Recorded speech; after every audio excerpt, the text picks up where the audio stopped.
Hello students, आज हम पढ़ने जा रहे हैं केमिकल रिएक्शंस एंड इक्वेशंस। ये आपकी क्लास 10th केमिस्ट्री का फर्स्ट लेसन है और इस लेसन के अंदर से बैलेंसिंग ऑफ केमिकल रिएक्शंस के क्वेश्चंस भी आते हैं, तो काफ़ी इंपॉर्टेंट भी हो जाता है हमारे लिए चैप्टर। तो केमिकल रिएक्शंस एंड इक्वेशंस को पढ़ने से पहले हम पढ़ना चाहेंगे थोड़ा सा बेसिक्स। तो सबसे पहले हम जानने की कोशिश करते हैं कि what is a physical and what is a chemical change. Okay, तो आपको पता होना चाहिए कि फिजिकल चेंज और केमिकल चेंज में क्या डिफरेंस है, तभी आप एक केमिकल रिएक्शंस और इक्वेशंस को अच्छे से समझ पाएंगे। तो फिजिकल चेंज का मतलब होता है जब भी किसी ऑब्जेक्ट के साइज में, शेप में चेंज आए तो उसे हम कंसिडर करेंगे फिजिकल चेंज। लेकिन अगर किसी सब्सटेंस या एलिमेंट कह लें, हम कंपाउंड कहना गलत होगा, तो किसी एलिमेंट के अगर स्ट्रक्चर में चेंज आ जाए, ओके, मॉलिक्यूलर स्ट्रक्चर को बदलाव दे, हम लोग बदलाव ला दें उसके मॉलिक्यूलर स्ट्रक्चर में, तो उसे हम एक केमिकल चेंज कंसिडर करेंगे। केमिकल चेंज को आइडेंटिफाई करने के लिए हमारे पास कुछ तरीके होते हैं जिससे हम आइडेंटिफाई कर सकते हैं कि यहाँ पे केमिकल चेंज हुआ है कि नहीं। तो उसके लिए जो हमारा पहला पॉइंट है वो तो ये है हम कि देखें कि change in temperature. Okay, change in temperature से भी हम आइडेंटिफाई कर सकते हैं कि वो केमिकल चेंज है या नहीं। फिर फॉर्मेशन ऑफ प्रेसिपिटेट।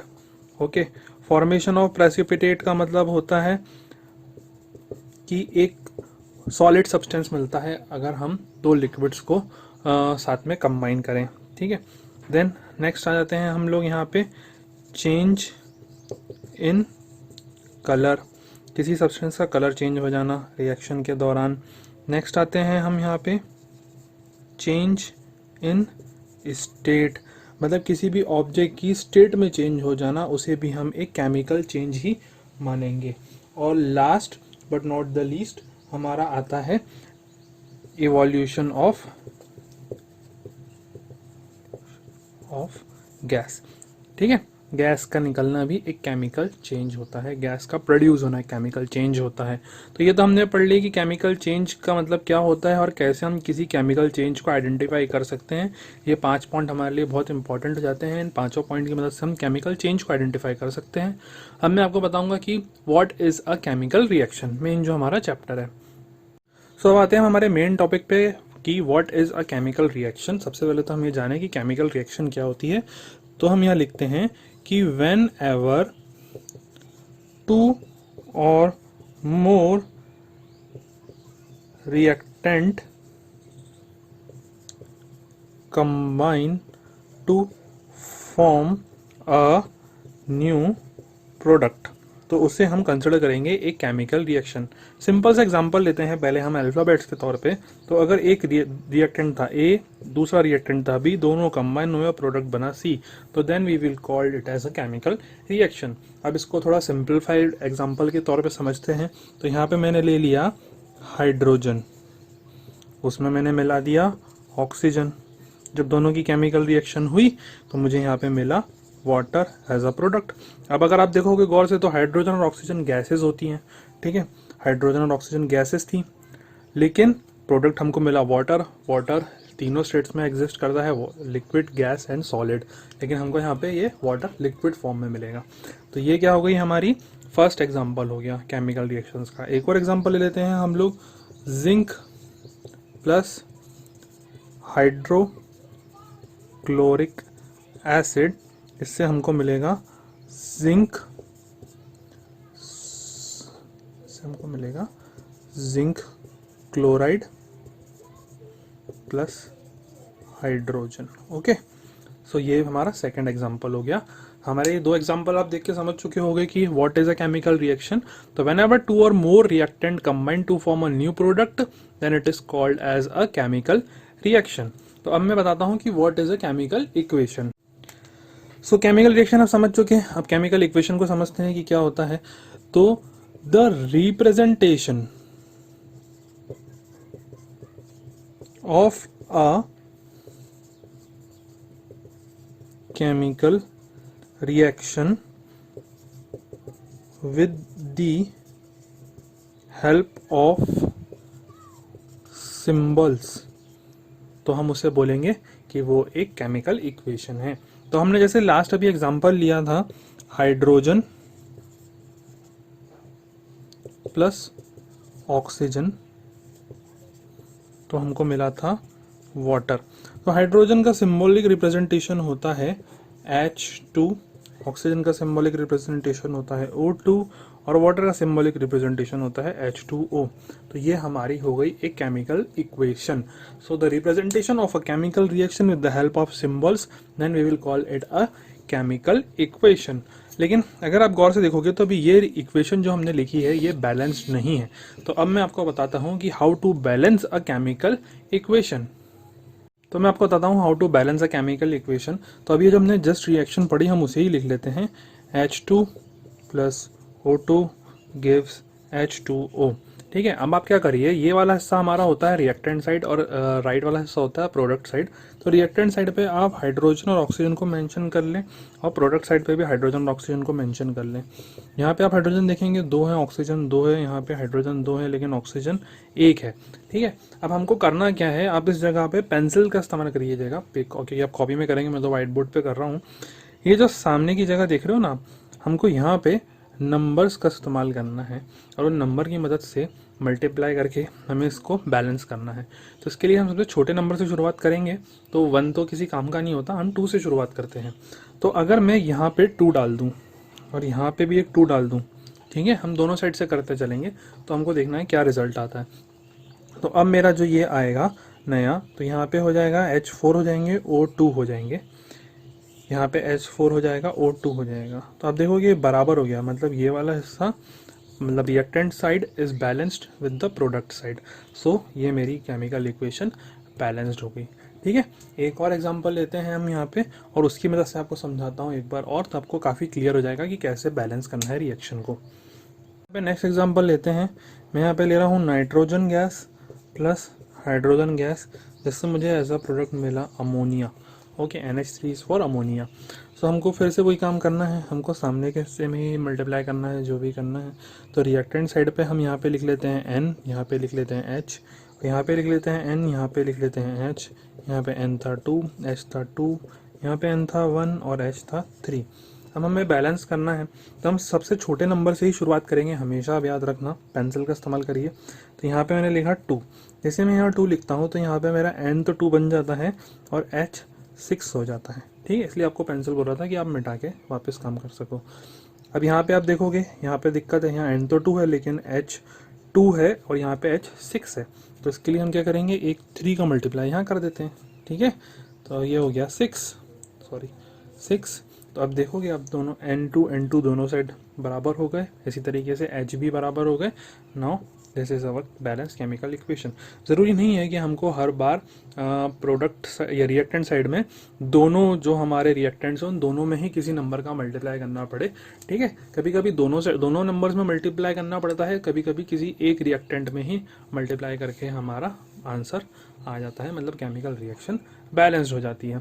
तो यहाँ तक आप समझ चुके होंगे कि what is a chemical reaction, how to write a chemical equation and how to balance a chemical equation. और साथ ही साथ मैं आपको बता भी चुका था कि कैसे हम आइडेंटिफाई कर सकते हैं कि एक केमिकल रिएक्शन हुई है या एक केमिकल प्रोसेस हुआ है। इसके लिए मैंने आपको 5 चीज़ें बताई थी कि change in colour, change in state, formation of precipitate, evolution of gas और चेंज इन टेम्परेचर। सो अब हम पढ़ते हैं इस चैप्टर के आगे का हिस्सा, जिसमें हम पढ़ेंगे कि how many types of chemical reactions are there और टाइप्स ऑफ केमिकल रिएक्शन भी जिसे हम कहते हैं। सो चलिए फॉरवर्ड करते हैं और आगे बढ़ते हैं हम।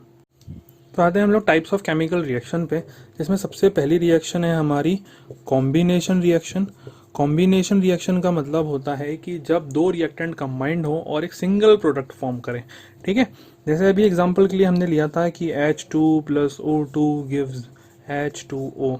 So this is a simple example of combination reaction in which 2 reactants, 2 reactant जो कंबाइन हुए हैं और उन्हें एक सिंगल प्रोडक्ट बनाया है, water. So now I think you will understand what is a combination reaction, या बेसिक एग्जांपल आप समझ चुके होंगे। नेक्स्ट आती है हमारी डीकॉम्पोजिशन रिएक्शन। ठीक है, डीकम्पोजिशन रिएक्शन का मतलब ये होता है कि डिकम्पोज होना। डिकम्पोज होना आप समझते हो, किसी चीज़ का टूट जाना। तो अगर इसी रिएक्शन को हम ले रहे हैं, यहाँ पे हम वाटर से वापस हाइड्रोजन और ऑक्सीजन गैस बना सकते हैं with the help of electrolysis. ठीक है, तो ये हमारी एक क्या हो गई, डिकम्पोजिशन रिएक्शन का एग्जाम्पल हो गया। तो in this way you can decompose a single reactant into 2 new products. Okay, तो ये हमारा क्या हो गया, सेकेंड टाइप डिकम्पोजिशन रिएक्शन। तो अब आते हैं हमारे थर्ड टाइप पे, जो कि है डिस्प्लेसमेंट रिएक्शन।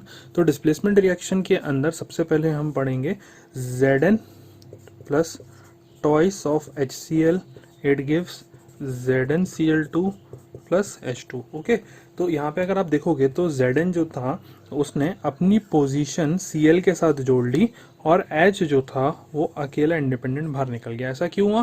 क्योंकि अब आप देख रहे हो कि स्क्रीन पे आ रही होगी रिएक्टिविटी सीरीज। इस रिएक्टिविटी सीरीज में जो हाईली रिएक्टिव एलिमेंट्स होते हैं वो लेस रिएक्टिव को डिस्प्लेस करके खुद उस जगह जाके जुड़ जाते हैं, इसलिए इसे हम डिस्प्लेसमेंट रिएक्शन कहते हैं। ठीक है, तो ये हो गई हमारी थर्ड टाइप डिस्प्लेसमेंट रिएक्शन। अगला है हमारा डबल डिस्प्लेसमेंट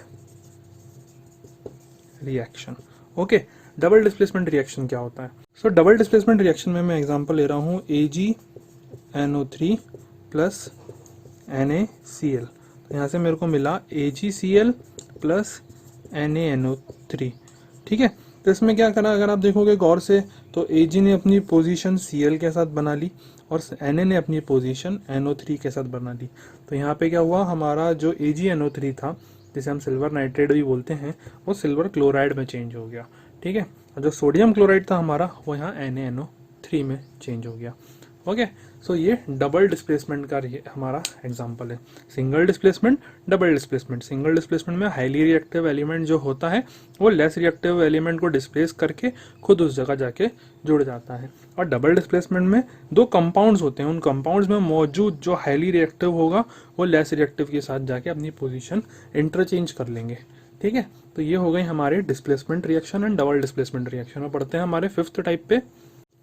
तो फिफ्थ है हमारा ऑक्सीडेशन। Okay, oxidation reaction. जिस भी रिएक्शन के अंदर ऑक्सीजन जुड़ जाए या हाइड्रोजन घट जाए, जिस भी रिएक्शन के अंदर ऑक्सीजन बढ़े, ठीक है, या ऑक्सीजन ऐड हो जाए, या जिस भी रिएक्शन में से हाइड्रोजन लिबरेट हो जाए या हाइड्रोजन घट जाए, दोनों में से कोई एक चीज़ होनी ज़रूरी है, दोनों नहीं। ठीक है, तो उसे हम ऑक्सीडेशन रिएक्शन कंसिडर करेंगे। एग्जाम्पल के लिए आप देख लीजिए Cu plus O2, it gives 2CuO। Okay, so ये हमारी क्या हो गई, एक ऑक्सीडेशन रिएक्शन। दूसरी रिएक्शन हम यहाँ पे लेते हैं वो है reduction reaction. Okay, reduction reaction के अंदर क्या हो रहा होता है, जस्ट इसका अपोजिट। जिस रिएक्शन के अंदर O घट जाए और हाइड्रोजन जुड़ जाए, सिंपल लैंग्वेज में जिस रिएक्शन के अंदर से ऑक्सीजन निकल जाए या जिस रिएक्शन में हाइड्रोजन जोड़ दी जाए, उसे हम रिडक्शन रिएक्शन कंसिडर करेंगे। तो अब हम देखते हैं रिडक्शन रिएक्शन का एग्जांपल। सो हम यहाँ लेते हैं CuO प्लस H2। तो हम कहाँ पे मिलेगा, Cu प्लस H2O। तो इस रिएक्शन में अगर आप देखोगे तो यहाँ से ऑक्सीजन लिबरेट हुई है, ऑक्सीजन निकली है, तो इसलिए हम इसे एक रिडक्शन रिएक्शन कंसिडर करेंगे। लेकिन अगर इसी रिएक्शन को हम थोड़ा ब्रॉड व्यू में देखें तो ये एक रिडॉक्स रिएक्शन बन जाती है। ठीक है, क्या बन जाती है, ये एक रिडॉक्स रिएक्शन, क्योंकि इसके अंदर दोनों प्रोसेस हो रहे हैं साइमल्टेनियसली। तो थोड़ा सा हम इसको डिटेल में समझते हैं कि what is a redox reaction. So redox reaction को समझने के लिए मैंने रिएक्शन लिख दिया है, आप इसको देखिए। अगर यहाँ पे आप देखेंगे CuO है, ठीक है, यहाँ से इतने चैनल को देखें आप खाली, तो ये क्या हो रहा है, ऑक्सीजन यहाँ से निकल रही है, मतलब ये रिडक्शन रिएक्शन है। ठीक है, क्योंकि यहाँ से ऑक्सीजन लिबरेट हुई। और उसी जगह हाइड्रोजन में देखें तो हाइड्रोजन में ऑक्सीजन आके ऐड हो गई, तो ये तो ऑक्सीडेशन हो गया। ठीक है, मतलब एक ऐसी रिएक्शन जिसके अंदर ऑक्सीडेशन और रिडक्शन दोनों साथ में हो रहा है, उसे हम रिडॉक्स रिएक्शन कंसिडर करते हैं। तो ऐसी रिएक्शन जिसमें ऑक्सीडेशन और रिडक्शन दोनों साइमल्टेनियसली हो जाए, उसे हम एक रिडॉक्स रिएक्शन बोलेंगे। तो ये हमारा था sixth type, oxidation fifth and reduction sixth. उन दोनों का कॉम्बिनेशन है रिडॉक्स, जैसे हम अलग से कंसिडर नहीं करते। चलिए अब आगे बढ़ते हैं। नेक्स्ट रिएक्शन आपको बताता हूँ, प्रेसिपिटेट रिएक्शन। सो प्रेसिपिटेट रिएक्शन हमारा नेक्स्ट जो है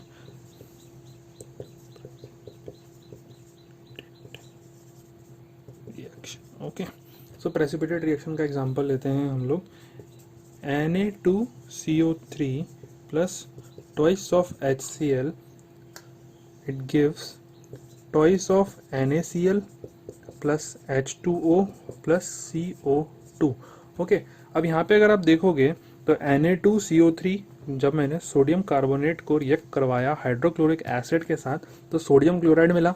ये मुझे मिलेगा प्रेसिपिटेट के फॉर्म में।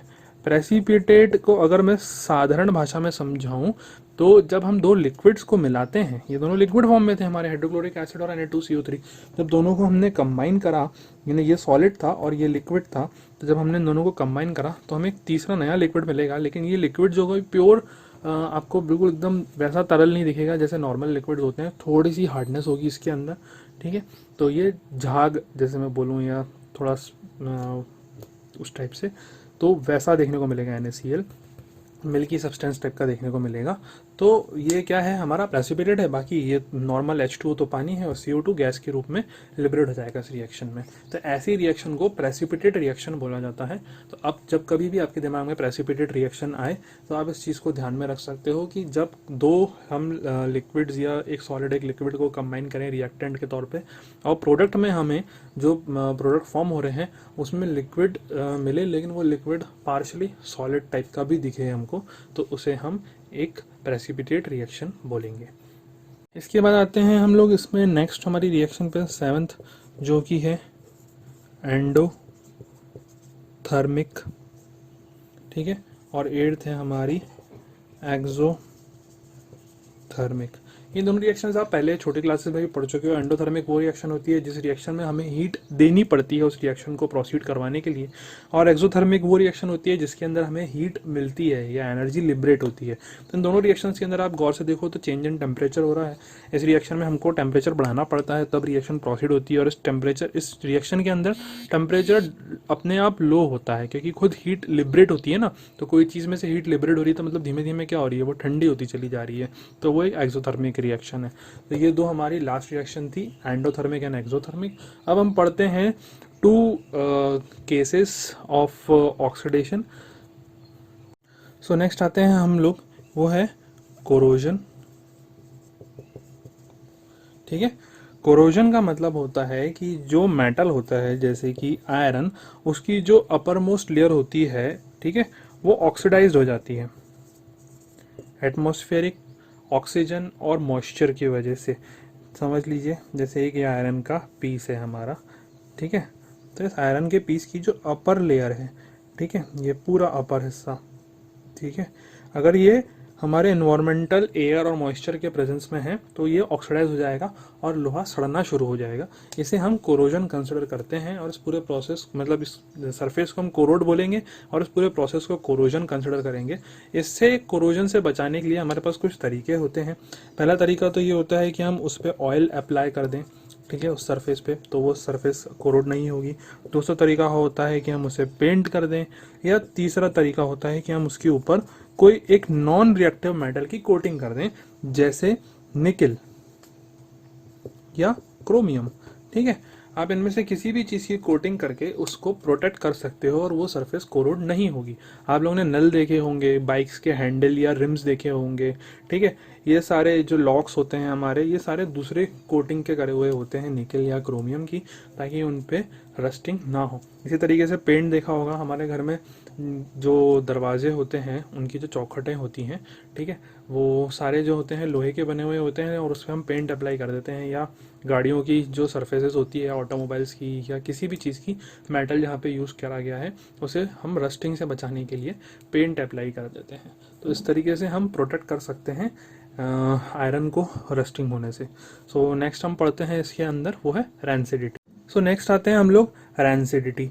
रैंसिडिटी का मतलब होता है कि जो भी हमारा फूड है वो ऑक्सीडाइज्ड हो जाए एटमॉस्फेरिक ऑक्सीजन की वजह से, ठीक है। तो उस वजह से क्या होता है, वो हमारा खाना जो होता है वो रैंसिड हो जाता है, और इस प्रोसेस को हम रैंसिडिटी बोलते हैं। मतलब खाना जो होता है उसका टेस्ट बिगड़ चुका होता है, खाना नॉर्मल भाषा में बोलूँ तो सड़ गया है, मतलब अब वो खाना खाने लायक नहीं रहा। अगर आप उसको खाओगे तो आप बीमार पड़ोगे, मतलब वो खाना ऑक्सीडाइज हो गया था हमारे एटमॉस्फेरिक ऑक्सीजन की वजह से और वो खाना सड़ चुका है। इसे बचाने के हमारे पास कुछ तरीके होते हैं। पहला होता है कि हम उसमें नाइट्रोजन गैस भर दें। हर आपने चिप्स तो खाए ही होंगे। चिप्स खाते हैं, बोलते हैं यार उसमें हवा ज़्यादा निकली, गैस ज़्यादा भरी हुई थी। वो गैस कौन सी होती है? वो नाइट्रोजन गैस होती है। उसे नाइट्रोजन गैस से फ्लश कर दिया जाता है ताकि उस वो सड़े नहीं। तभी वो चिप्स के पैकेट जो होते हैं उनकी एक्सपायरी डेट काफ़ी लंबी होती है। आप कोई भी फूड आर्टिकल्स देख लीजिए, सबको पैकेट्स के अंदर पैक करके ही बेचा जाता है, सील्ड पैक, ताकि वो सड़े नहीं, क्योंकि उन सब के अंदर गैस भरी जाती है ताकि वो ज़्यादा लंबे समय तक चल सकें। नेक्स्ट तरीका होता है हमारा कि हम इन्हें एयर टाइट कंटेनर में रखें। ठीक है, एयर टाइट कंटेनर में रखने से क्या होगा? ऑक्सीजन अंदर एंटर नहीं हो पाएगी और खाना रैंसिडिटी मतलब रैंसिड नहीं हो पाएगा, रैंसिडिटी का प्रोसेस नहीं हो पाएगा, खाना ऑक्सीडाइज नहीं हो पाएगा। और तीसरा तरीका ये होता है कि हम उन्हें रेफ्रिजरेटर में रख दें। ठीक है, तरीके और भी होते हैं मगर बेसिकली हमारे यही 3 मेन तरीके हैं जिनकी मदद से हम रैंसिडिटी को रोक सकते हैं, खाने को रैंसिड होने से रोक सकते हैं। सो ये हमारा तरीका है एक ऑक्सीडाइज होने से फूड को बचा लेने का। सो स्टूडेंट्स, आई होप आप लोगों को ये चैप्टर काफ़ी समझ में आ चुका होगा, और अगर आपको ये वीडियो अच्छा लगा हो तो प्लीज़ इस वीडियो को लाइक करें, अपने साथी के साथ इस वीडियो को शेयर करें ताकि वो भी ऑनलाइन स्टडीज़ का बेनिफिट ले पाएँ। और अगर आपको इन सब चैप्टर्स के नोट चाहिए और आप मेरे रेगुलर सेशंस को अटेंड करना चाहते हैं तो प्लीज़ आप मुझे इस ईमेल आईडी पे मेल करिए, तो वहाँ से मैं आपके एनरोलमेंट और ऑनलाइन क्लासेस का टाइमिंग आपको शेयर कर दूंगा। तो ये पूरे डाउट सेशन के साथ आप ऑनलाइन क्लासेस अटेंड कर सकते हैं। सो चलिए मिलता हूँ आपसे नेक्स्ट चैप्टर में।